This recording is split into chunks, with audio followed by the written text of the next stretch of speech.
সেই public interest লিটিগেশনের main উদ্দেশ্য ছিল যে এই যে গোটা পশ্চিমবঙ্গ জুড়ে ডিম ছোঁড়া হচ্ছে, ডিম ছুঁড়ে মানুষের মর্যাদাকে নষ্ট করা হচ্ছে এবং পুলিশের সামনে হচ্ছে।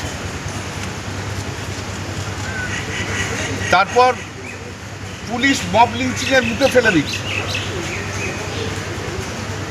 পুলিশ রাত্রিবেলায় ঢুকে হ্যান্ডকাপ পরাচ্ছে।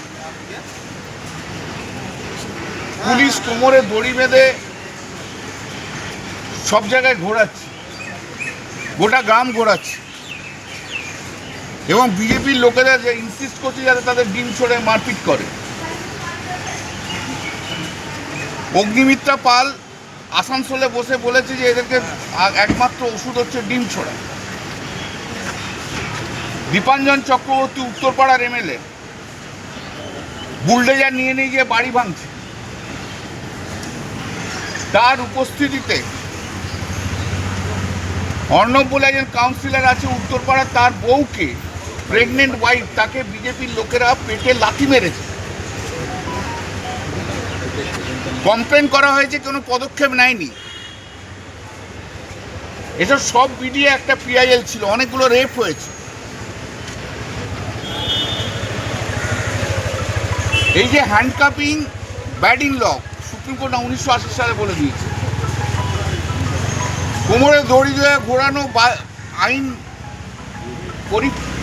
বিরুদ্ধে বিকে বাসুর জাজমেন্টে বলেছে।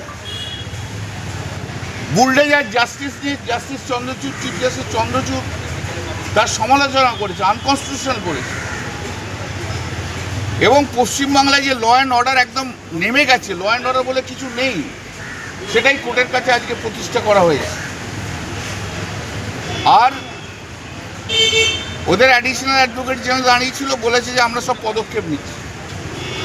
কোর্ট জিজ্ঞেস করে তোমরা কি পদক্ষেপ নিয়েছো এতগুলো ঘটনা, যা যা সব বলা আছে পিটিশনের, সাপ্লিমেন্টারি এফিডেভিটে, সব যা যা বলা আছে। আপনাদের দরকার হলে সফট কপি কারো কাছে দিয়ে দেবে কোন কোন ঘটনা কোথায় কোথায় হয়েছে। কোর্ট মামলার শুনে কোর্টের অবজারভেশন হচ্ছে এটা একটা ল অ্যান্ড অর্ডারের সিরিয়াস কোশ্চেন উঠে গেছে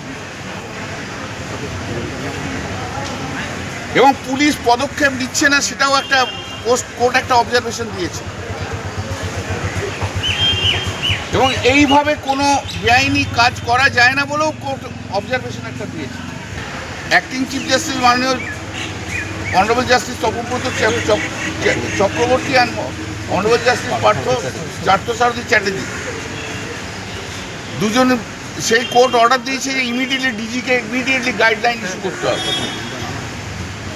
সমস্ত থানায় যেন সেই গাইডলাইন গিয়ে পৌঁছয়